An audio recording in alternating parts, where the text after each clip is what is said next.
Today on D&D Academia, we discuss the gargantuan monstrosity, the Tarrasque. You can find this creature in the Monster Manual.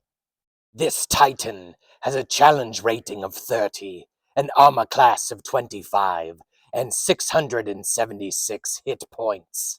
It has a speed of 40 feet, blind sight of 120 feet, and a passive perception of 10. The Tarrasque gets a +9 proficiency bonus and has no known languages. For its saving throws, it gets a +5 to intelligence, +9 to wisdom, and +9 to charisma. It has damage immunities to fire and poison, also bludgeoning, piercing, and slashing from non-magical attacks. As for condition immunities, charmed, frightened, paralyzed, and poisoned. It has magic resistance, where the Tarrasque has advantage on saving throws against spells and other magical effects. It even gets legendary resistances. If the Tarrasque fails a saving throw, it can choose to succeed instead, and it has 3 of those per day. Very few magic spells affect this creature, as it has a reflective carapace. So anytime the Tarrasque is targeted by a magic missile spell, a line spell, or a spell that requires a ranged attack roll, it rolls a d6. On a 1 to 5, the Tarrasque is unaffected. On a 6, the Tarrasque is unaffected, and the effect is reflected back at the caster, as though it originated from the Tarrasque, turning the caster into the target. The Tarrasque is a siege monster, meaning it deals double damage to objects and structures. Now, for its actions, it does get multi-attack. The Tarrasque can use its frightful presence. It then makes 5 attacks, 1 with its bite, 2 with its claws, 1 with its horns, and 1 with its tail. It can use its swallow instead of its bite. The bite is a melee weapon attack, with a +19 to hit and a reach of 10 feet on one target. This deals 4d12 +10 piercing damage if it hits.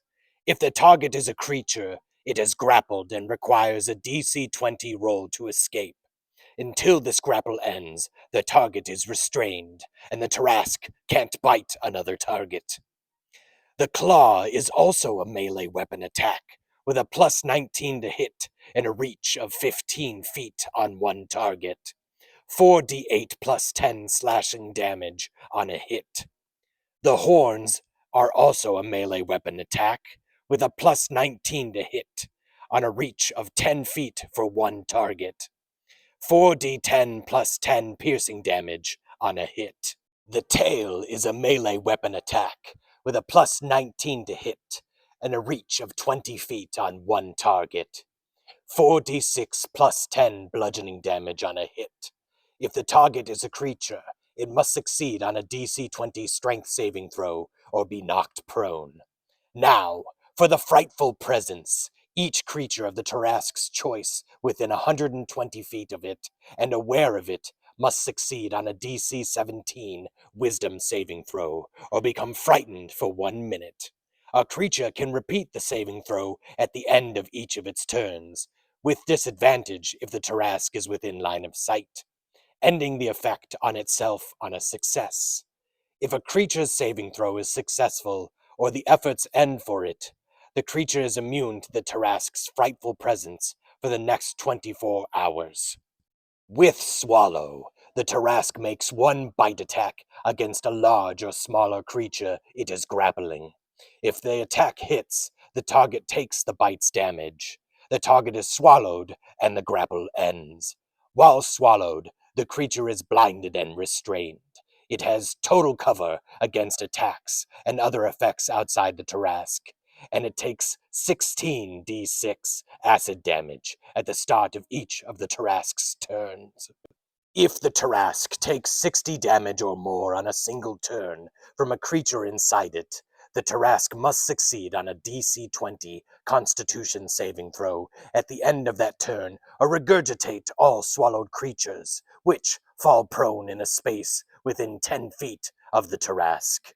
If the Tarrasque dies, a swallowed creature is no longer restrained by it and can escape from the corpse by using 30 feet of movement, exiting prone. The Tarrasque also gets 3 legendary actions. Choosing from the options below, only one legendary action option can be used at a time, and only at the end of another creature's turn. The Tarrasque regains spent legendary actions at the start of its turn. It has Attack. The Tarrasque makes 1 claw attack or tail attack. Move. The Tarrasque moves up to half its speed. Chomp. Chomp costs 2 actions, but allows the Tarrasque to make 1 bite attack or use its swallow. Here is the lore of the Tarrasque. The legendary Tarrasque is possibly the most dreaded monster of the material plane. It is widely believed that only one of these creatures exists, though no one can predict where and when it will strike. A scaly biped, the Tarrasque is 50 feet tall and 70 feet long, weighing hundreds of tons. It carries itself like a bird of prey, leaning forward and using its powerful lashing tail for balance. Its carnivorous maw yawns wide enough to swallow all but the largest creatures, and so great is its hunger that it can devour the populations of whole towns. The destructive potential of the Tarrasque is so vast that some cultures incorporate the monster into religious doctrine, weaving its sporadic appearance into stories of divine judgment and wrath. Legends tell of how the Tarrasque slumbers in its secret lair beneath the earth, remaining in a dormant state for decades or centuries. When it awakens, in answer to some inscrutable cosmic call, it rises from the depths to obliterate everything in its path. Now, having your players fight a Tarrasque usually means you either hate them or you're trying to give them the ultimate challenge. However, incorporating a Tarrasque can be very fun, even without battle being involved. A personal favorite option of mine is having your adventuring party traveling beneath the ground, and at first they stumble upon a temple that worships some great creature. Then they actually stumble upon the slumbering titan. Now, obviously they don't have to wake it, but this will probably be a very stressful and exciting moment that they will always talk about. You don't even have to make it able to be woken. Make it nearly impossible, but don't let your players know that. Lord knows why, but Wizards of the Coast has even created a spell scroll called Scroll of Tarrasque Summoning. I put that right up there with the deck of many things when it comes to an item that can bring your game to a halt. Another good use for a Tarrasque in your game is if you have ever wanted a giant kaiju battle. This creature is definitely one of the ones you should pick for that battle. This has been D&D Academia's episode about the Tarrasque. I hope you've enjoyed it, and as much as your players might hate you for it, perhaps this creature will show up in your game. And if there is anything you would like to see get an Academia episode, please mention it down in the comments. And as always, like, comment, share, and subscribe.